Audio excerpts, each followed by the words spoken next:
নমস্কার, দেখছেন কলকাতা টিভি, সঙ্গে রয়েছে আমি স্বর্ণালী। শুরু করছি আমাদের বিশেষ অনুষ্ঠান ডাক্তার বলছেন। আর ডাক্তার বলছেন আমাদের আজকের যে আলোচনা, সেই আলোচনা কিন্তু অ্যান্ড্রোলজি এবং ইউরোলজি নিয়ে, এবং সেই বিষয়ে আমরা আরো বিশদে জানবো।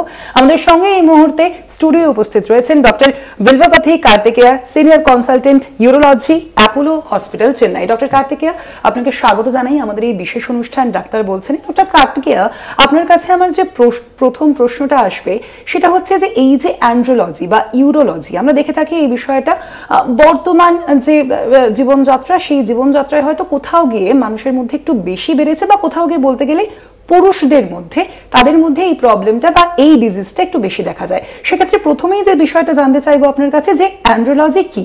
एंड्रोलॉजी मतलब हम यूरोलॉजिस्ट यूजुअली पुरुष का प्रॉब्लम स्पेसिफिकली देखना चाहिए, वो हमारा एंड्रोलॉजी में देखता है मेल इनफर्टिलिटी या मेल सेक्स प्रॉब्लम्स का।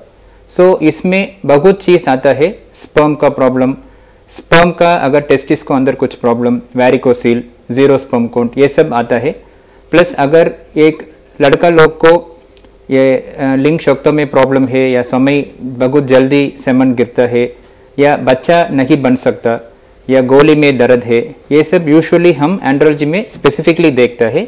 एंड्रोलॉजी का स्पेसिफिकली ये प्रॉब्लम को डीपली देख के इसका स्पेशल ट्रीटमेंट्स करता है।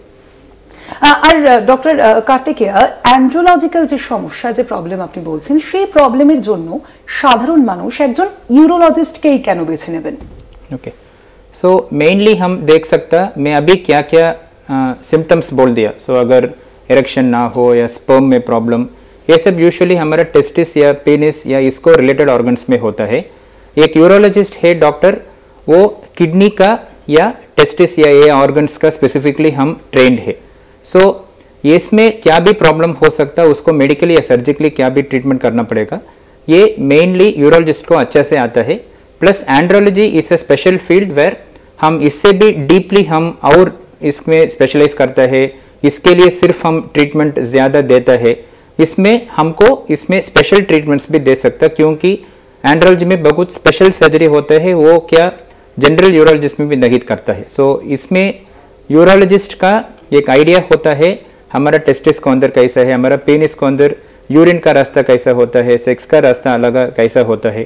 सो ये सब देखने के समय इसमें हमको मतलब एक्सपीरियंस ज़्यादा है, उसके लिए एंड्रोलॉजिस्ट यूजुअली यूरोलॉजिस्ट ने एंड्रोलॉजिस्ट बनता है। ডক্টর কার্তিকেয়া, এই সমস্যাটা আমরা দেখে থাকি যে যেমনটা আপনি বলছিলেন যে বিভিন্ন ক্ষেত্রে কিন্তু অবশ্যই পুরুষদের তাদের কিছু সমস্যা সৃষ্টি হয়, এবং তাদের অবশ্যই একজন ইউরোলজিস্টের সঙ্গে এই বিষয়ে পরামর্শ নেওয়ার কথা। কিন্তু যে বিষয়টা সেটা হচ্ছে পুরুষ বন্ধ্যাত্ব বা মেল ইনফার্টিলিটির এই বিষয়টার কারণ কি? এই সমস্যা কখন আসে মানুষের মধ্যে? ओके, सो आजकल हम देखता है इनफर्टिलिटी ज़्यादा हो रहा, मतलब मैरिज हो गया, 2-3 बच्चों हो गया, फिर भी बच्चा ना होगा। इसमें इतना दिन लोग सोचता है लड़की को प्रॉब्लम ज़्यादा होता है। आजकल हम देख रहा मेल लोगों को भी प्रॉब्लम हो रहा।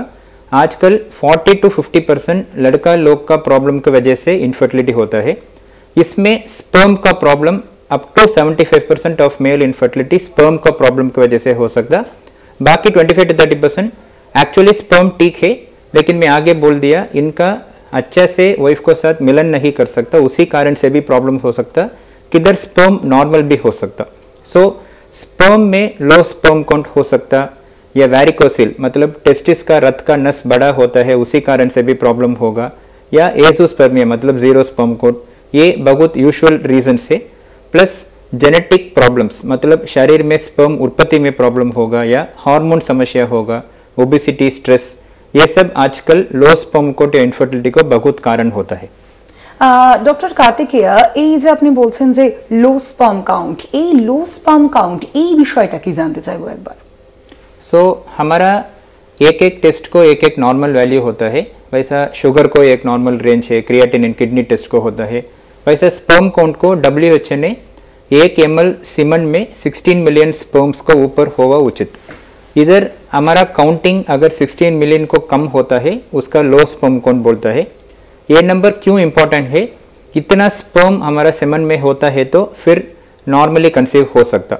अगर स्पर्म काउंट 12 मिलियन 10 मिलियन को नीचे होता रहता है तो, या स्पर्म का स्पीड मतलब मोटिलिटी या शेप मॉर्फोलॉजी ये सब कम होने से भी एक्चुअली आपका कंसीव होने में प्रॉब्लम हो सकता है। इसके लिए लो स्पर्म काउंट बहुत इंपॉर्टेंट है। ডক্টর কার্তিকেয়া, সেক্ষেত্রে এই যে লো স্পার্ম কাউন্ট রয়েছে, এই যে একটা সমস্যা রয়েছে, এই সমস্যার চিকিৎসা বা ট্রিটমেন্টস সেগুলো কি?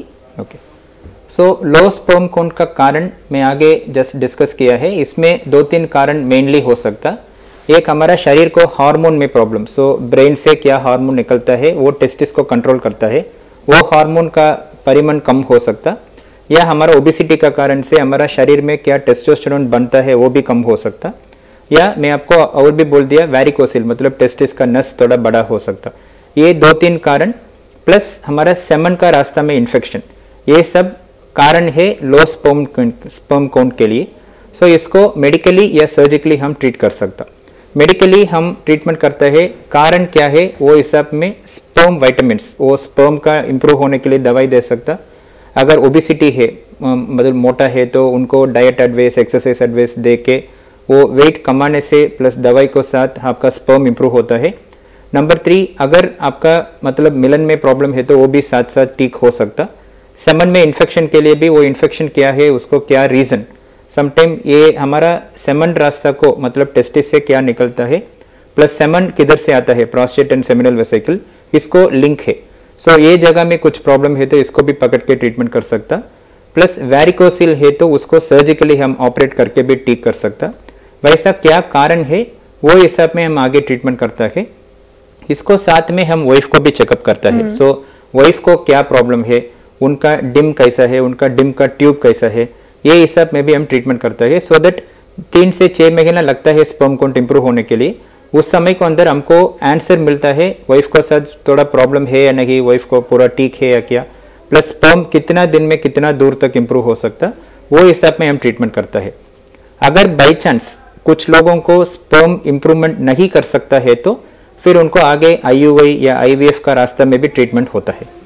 একদমই ডক্টর কার্তিকেয়া যে বিষয়টা বলছিলেন আমাদের, এবং সেখানেই কিন্তু বোঝাই যাচ্ছে যে বর্তমান সময়ে পুরুষদের এই সমস্যা বেশ কিছুটা হয়তো বেড়েছে, এবং একই সঙ্গে তাদের যে বিবাহিত জীবন এবং বৈবাহিক যে জীবন তার পরবর্তীতেই কিন্তু এই সমস্যাটা কোথাও গিয়ে তারা উপলব্ধি করতে পারেন, এবং সেই সময় তাদের এই সমস্যার জন্য অবশ্যই কিন্তু চিকিৎসকের পরামর্শ নেওয়া উচিত। এবং সে কারণেই ডক্টর কার্তিকেয়া আজ এই বিষয়ে আমাদের বিশদে জানাচ্ছেন। ডক্টর কার্তিকেয়া, আপনার কাছে যে বিষয়টা জানতে চাইবো এর পরবর্তীতে, যে নিশ্চয়ই আমাদের দর্শকেরা এই বিষয়টা ভাবছেন যে বর্তমান সময়ে এই যে পুরুষ বন্ধাত্ব বা মেল ইনফার্টিলিটি, এই বিষয়টা কেন এত বেড়ে যাচ্ছে? Okay, very good question. So आजकल मैं आपको शुरू में भी बोल दिया 40 to 50% आज इनफर्टिलिटी ज़्यादा होता है। इसका WHO ने हमारा पास एविडेंस है 1973 से 2024 ये टाइम में स्पर्म काउंट्स धीरे धीरे कम हो रहा। आजकल हम देख रहा डिम का नंबर, मतलब लड़की लोग का डिम वो संख्या भी कम हो रहा। इसका कारण बहुत हो सकता, इसमें हमारा लाइफस्टाइल बहुत इंपॉर्टेंट। लाइफस्टाइल में हमारा डाइट पैटर्न्स चेंज हो गया, हमारा स्लीप पैटर्न चेंज हो गया, इसका कारण से भी हमारा शरीर का प्रॉब्लम्स ज़्यादा हो रहा, ओबिसिटी बढ़ रहा। इसी कारण से हम देख रहा स्पर्म का नंबर्स या स्पर्म का क्वालिटी कम होता है। सिगरेट, अल्कोहल, टोबैको, ये सब आइटम इस कारण का भी आपको एक्चुअली प्रॉब्लम्स होता है। नंबर 3, आजकल ये पोल्यूशन हो या रेडिएशन एक्सपोजर हो, क्या भी हो, हमारा फूड मतलब हम कैसा हमारा प्लांट्स बनता है या हमारा वेजिटेबल्स बनता है, इसी कारण से भी आजकल देख रहा आपका स्पर्म का प्रॉब्लम्स होता है। प्लास्टिक वो भी एक कारण है। इतना कारण है आजकल हम देख रहा स्पर्म का प्रॉब्लम होने के लिए इतना रीजन से। सो हम देखना पड़ेगा, कभी भी हम ट्रीटमेंट चालू करते हैं इतना कॉन्सेप्ट्स को भी हम ठीक करके आगे जाना पड़ेगा। ऐसा ना कि मैं एक दवाई दे देगा स्पर्म ठीक हो जाएगा या स्पर्म लेके IVF करेगा सक्सेस होगा, वैसा भी नहीं है। ये कारण, मूल कारण क्या है वो दे के हम आगे जाने से हमारा क्या भी ट्रीटमेंट करेगा वो सक्सेस ज़्यादा होता है। একদমই, অর্থাৎ আমাদের দর্শকরা কিন্তু বুঝতেই পারছেন যে বিভিন্ন বিষয়, সেই বিষয়ে যে আপনাদের সমস্যা যদি কোথাও থেকে থাকে অবশ্যই আপনাদের চিকিৎসকের সঙ্গে তো পরামর্শ নেওয়া, তাদের কাছে যাওয়া অবশ্যই খুবই প্রয়োজনীয়। এবং এর পাশাপাশি আরো একটা যে বিষয় আপনার কাছে জানতে চাইবো ডক্টর কার্তিকেয়া, যে অ্যাজোস্পার্মিয়া এই যে বিষয়টি কি, মানে অবশ্যই বিভিন্ন যারা দর্শকরা রয়েছেন তাদের কাছে এই বিষয়টি যেমন তারা হয়তো অবগত নয় এই সম্পর্কে, এবং একই সঙ্গে এর কি ট্রিটমেন্ট আছে সেইটাও জানতে চাইবো। सो लो स्पर्म काउंट हम बोल दिया 16 मिलियन स्पर्म्स को नीचे होगा, लेकिन एज़ोस्पर्मिया होता है सेमन सैंपल हम क्या भी टेस्ट के लिए करता है, उसमें बिल्कुल जीरो स्पर्म निकलता है।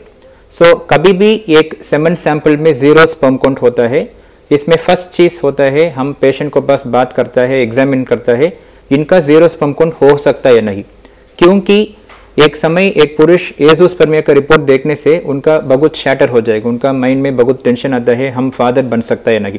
सो इसमें जस्ट एक परीक्षा में हमको सब समय हम इमीडिएटली डिसीजन नहीं ले सकता।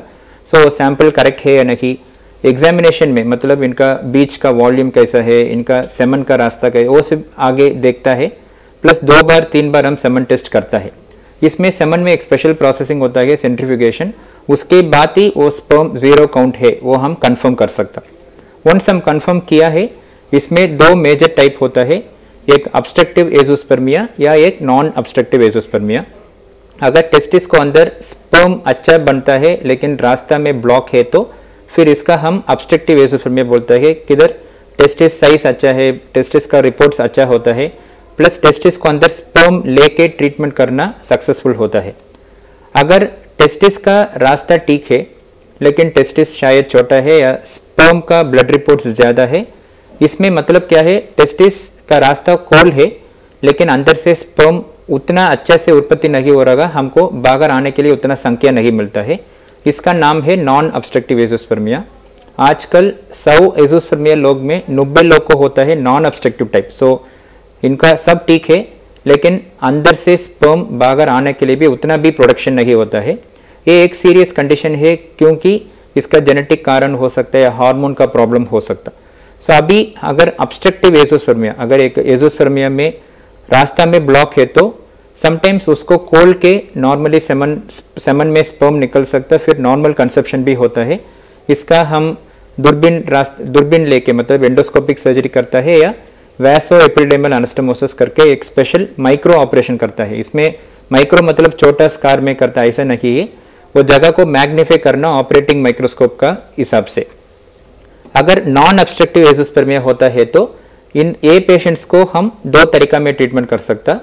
टेस्टिस से सूजी करके स्पर्म ले सकता, समटाइम्स इसमें भी अगर नहीं होता है तो फिर टेस्टिस को ओपन करके सेम ऑपरेटिंग माइक्रोस्कोप सो वो द्वारा में हम माइक्रो टीसी करके एक ऑपरेशन करता है। ये सबसे बड़ा ऑपरेशन, सबसे मैक्सिमम, इसको ऊपर कुछ ट्रीटमेंट नहीं नॉन ऑब्स्ट्रक्टिव एजोस्पर्मिया के लिए। सो इधर हमारा एंड्रोलॉजी में ये सबसे स्पेशलाइज करके करता है ऑपरेशन। इसमें किस जगह में टेस्टिस को अंदर स्पर्म का उत्पत्ति हो सकता, वो जगह को हम वो ट्यूब्स को निकाल के एम्ब्रियोलॉजिस्ट करके एक लोग होता है एम्ब्रियोलॉजी लैब में, उनको पास दे के उससे हम स्पर्म को रिमूव करके वो स्पर्म को लेके आगे ट्रीटमेंट करता है। सो ये सबसे बेस्ट ट्रीटमेंट माइक्रोटीसी होता है। सो एजोस्पर्मिया में ब्लॉक होगा तो उसको क्लियर भी कर सकता, अगर ब्लॉक को ठीक नहीं कर सकता है तो फिर उनको स्पर्म का क्वालिटी थोड़ा बेटर रहता है। नॉन ऑब्स्ट्रक्टिव किधर आपका स्पर्म का उत्पत्ति बहुत कम होता है, इनको हम टीसा या माइक्रोटीसी ऑपरेशन करके वो स्पर्म को लेके आईवीएफ मतलब टेस्ट ट्यूब बेबी करके आगे जाता है। বেশ, সেক্ষেত্রে ডক্টর কার্তিকেয়া, এই যে অ্যান্ড্রোলজি আছে অর্থাৎ এই সমস্যাটা সম্পর্কে আমরা কিন্তু এখনো পর্যন্ত আলোচনা করছি, আমাদের দর্শকরা সেই বিষয়টাও কিন্তু জানতে চাইবেন যে অ্যান্ড্রোলজিতে মাইক্রো সার্জারি কতটা ভাবে কিভাবে কার্যকরী, কতটা স্পেশাল, বা এই মাইক্রো সার্জারি কিভাবে কাজ করে। सो आजकल एक एक डिपार्टमेंट को एक एक स्पेशल सर्जरी होता है। अगर हम सर्जरी में जाएगा तो लैप्रोस्कोपी होता है, अगर यूरोलॉजी में आता है सबको मालूम होता है रोबोटिक सर्जरी। वैसा एंड्रोलॉजी में क्या स्पेशल है, ये माइक्रो सर्जरी है। माइक्रो सर्जरी का मतलब क्या, हम फिर भी बोल रहे माइक्रो सर्जरी बहुत लोग समझाता है स्मॉल होल में या स्मॉल स्कार में करता है, वैसा नहीं होता है। ये ऑपरेशन में शायद हमारा गांव बहुत छोटा रहता है क्योंकि हम छोटा गांव में ऑपरेशन करता है, लेकिन हमारा टेस्टिस या हमारा में वैरिकोसिल बोल दे उसका नस का साइज है 2 mm 3 mm। सो वैरिकोसिल ऑपरेशन में हमारा एम क्या है, क्या वेन बड़ा है, क्या वेन में प्रॉब्लम है, उसको हम निकालना चाहिए। लेकिन उसी समय टेस्टिकुलर आर्टरी वो बहुत छोटा है, उसको हम प्रिजर्व करना चाहिए क्योंकि टेस्टिस का फंक्शन रहना पड़ेगा। सो ये वेन को आइडेंटिफाई करने के लिए या आर्टरी को आइडेंटिफाई करने के लिए, प्लस हम अगर माइक्रो टीसी करता है टेस्टिस को अंदर किधर स्पर्म उत्पत्ति होता है उसका हम 25 टाइम्स मैग्निफिकेशन करके देखता है। ये सब माइक्रो सर्जरी को बिना आंख में नहीं देख सकता, ये स्ट्रक्चर्स को इतना छोटा होता है। सो ये स्ट्रक्चर्स को फाइंड आउट करके ट्रीटमेंट करने के लिए माइक्रो सर्जरी होता है। मैं और एक ऑप्शन बोल दिया, ये ब्लॉक होने वाला आदमी, सो ऑब्स्ट्रक्टिव एसोस्पर्मिया में बोल दिया वैसो एपिडिडर्मल अनास्टोमोसिस ऑपरेशन, वो सब बहुत छोटा है, वो सब हमारा मतलब हेयर है ना, उसका वो साइड का ट्यूब्स होता है। अच्छा। उतना साइज को हम बड़ा करके देखने के बिना ट्रीटमेंट नहीं होता है, ये सबसे माइक्रो मतलब माइक्रो लेवल में ये ट्रीटमेंट होता है। इसका नाम होता है माइक्रो सर्जरी। इसका हम यूज करते हैं ऑपरेटिंग माइक्रोस्कोप, हम 10 टाइम्स मतलब 10x से 25 टाइम्स तक मैग्निफिकेशन करके ऑपरेशन करता है। तो इसके लिए माइक्रो सर्जरी एंड्रोलॉजी का एक स्पेशल ऑपरेशन होता है। একদমই ডক্টর কার্তিকেয়, অর্থাৎ বোঝাই যাচ্ছে যে আমাদের যে আলোচনা হচ্ছে সেই আলোচনার মাধ্যমে আপনারা নিশ্চয়ই বুঝতেই পারছেন যে অ্যান্ড্রোলজি এবং ইউরোলজি সংক্রান্ত যে সমস্যা আপনাদের যদি কোথাও হয়ে থাকে সেই বিষয় সংক্রান্ত যে কোনো সমস্যার জন্য কিন্তু চিকিৎসকের থেকে অবশ্যই পরামর্শ নেওয়া উচিত, আপনাদের প্রয়োজন সেই বিষয়টি, এবং একই সঙ্গে অ্যাপোলো হসপিটাল চেন্নাই সেখানে গিয়ে কিন্তু আপনারা যোগাযোগ করতে পারেন অবশ্যই ডক্টর কার্তিকেয়ের সঙ্গে। এবং তার পাশাপাশি কলকাতা টিভির পর্দায় কিন্তু সেখানে যে নাম্বার যাচ্ছে সেই স্ক্রিনে সেই নম্বরেও কিন্তু আপনারা যোগাযোগ করতে পারেন ডক্টর কার্তিকেয়ের সঙ্গে। ডক্টর কার্তিকেয়, যে বিষয়টি এরপরে জানতে চাইবো যে আপনি বলছিলেন যে ভ্যারিকোসিলের সম্পর্কে বলছিলেন, তো এই ভ্যারিকোসিল বিষয়টা কি? सो वैरिकोसिल मतलब मैं ऑलरेडी बोल दिया, हमारा टेस्टिस का नस बड़ा होता है, इसी कारण से हमारा स्पर्म का संख्या स्पर्म का क्वालिटी कम हो सकता। यूजुअली हमारा लेडीज़ का डिम का तेली ओवरी यूजुअली पेट को अंदर रहता है, लेकिन टेस्टिस बाहर रहता है। उसका कारण टेस्टिस से कूल एनवायरनमेंट में रहना पड़ेगा। इसके लिए टेस्टिस का नर्व या टेस्टिस का ब्लड वेसल्स काम करता है। सो इधर हमारा फ्लो अगर प्रॉब्लम हो गया तो उसी कारण से टेस्टिस को अंदर हीट रहता है, उसी कारण से स्पर्म का क्वालिटी कम रहता है। आजकल बहुत लोगों में लो स्पर्म काउंट वैरिकोसिल है या नहीं देखने को बिना आगे आईवीएफ में जाके फिर वो ट्रीटमेंट भी फेल होके फिर आने का समय हम पकड़ता है वैरिकोसिल है, उसको माइक्रोसर्जिकल वैरिकोसिलेक्टमी करा के उसके बाद अगर स्पर्म का काउंटिंग इंप्रूव होगा तो फिर नेचुरली भी कंसीव हो सकता, नहीं है तो दोबारा आईवीएफ का ट्रीटमेंट सक्सेस होने के लिए संभावना ज्यादा है। ডক্টর কার্তিকেয়, এক্ষেত্রে আমরা জানি যে কিছু সময় কিন্তু এই প্রোস্টেট ক্যান্সারের আশঙ্কাও দেখা যায়, সেক্ষেত্রে এই প্রোস্টেট ক্যান্সারের ক্ষেত্রে রোবোটিক্সের ভূমিকা কি জানবো? सो आजकल प्रोस्टेट कैंसर बढ़ता है, उसका कारण भी हमारा लाइफस्टाइल या जेनेटिक्स। इसमें प्रोस्टेट कैंसर कब प्रोस्टेट ग्लैंड को अंदर रहता है, लोकलाइज प्रोस्टेट कैंसर, इसको हम प्रोस्टेटेक्टमी करता है, रेडिकल प्रोस्टेटेक्टमी। इसका रोबोटिक रेडिकल प्रोस्टेटेक्टमी सबसे बेस्ट ऑप्शन आजकल ऐसा इवॉल्व हो गया। इसका मतलब क्या है, रोबोटिक सर्जरी में हमारा ट्रीटमेंट स्पेसिफिकली प्रिसाइसली होता है। इसका हम प्रोस्टेट को बेर करके हम यूरिनरी ब्लैडर को या रास्ता को जोड़ी तो करता है, उस जगह में हम फाइन सूचर्स लगा सकता। रोबोटिक सर्जरी में मैग्निफिकेशन होता है, 3D व्यू होता है, हम वो जगह में जाके ऑपरेशन करना मुश्किल हो सकता है, लेकिन रोबोट को द्वारा में हम बहुत इजीली ऑपरेशन करता है। इसका कारण से रोबोटिक सर्जरी आजकल प्रोस्टेट कैंसर या ब्लैडर कैंसर, किडनी कैंसर, इसका सबको एक्चुअली अच्छा रिजल्ट देता है। सो रोबोटिक रेडिकल प्रोस्टेटेक्टमी करने के बाद 5 दिन 6 दिन में हम कैथेटर खोल के पेशेंट्स का इंप्रूवमेंट रिकवरी शुरू होता है। ডক্টর কার্তিকেয়, এই ক্ষেত্রে আরো একটা যে বিষয় জানতে চাইবো আমি, অবশ্যই আমাদের যারা দর্শকরা রয়েছেন তারাও কিন্তু এই বিষয়টা জানতে চাইবেন যে এই যে প্রোস্টেট ক্যান্সারের সঙ্গে একজন অ্যান্ড্রোলজিস্ট তিনি কিভাবে ইনভলভ থাকেন? सो प्रोस्टेट कैंसर ऑलरेडी हमारा इंडिया में नूतन मतलब लास्ट 5 साल 10 साल में प्रोस्टेट कैंसर का इंसिडेंस ज़्यादा हो गया। इसका आजकल सब लोगों में सब जगह में रोबोटिक प्रोस्टेटेक्टमी होता है। लेकिन प्रोस्टेटेक्टमी के बाद क्या होता है? सो प्रोस्टेटेक्टमी के बाद 2 प्रॉब्लम यूजुअली हो सकता है, एक पेशाब का लीक का या नंबर 2 हमारा लिंग में ब्लड फ्लो। सो ये दोनों चीज़ के लिए अगर प्रोस्टेटेक्टमी के बाद अगर यूरिन का लीक कंटिन्यू होता है तो उसका स्पेसिफिक एक्सरसाइज कीगल एक्सरसाइज सब ऑलरेडी आपका यूरोलॉजिस्ट यूरो ऑन्कोलॉजिस्ट बात करता है। उसके बाद भी अगर पेशाब का कंट्रोल ना होगा तो फिर आर्टिफिशियल यूरिनरी स्फिंक्टर AUS वैसा ट्रीटमेंट भी होता है।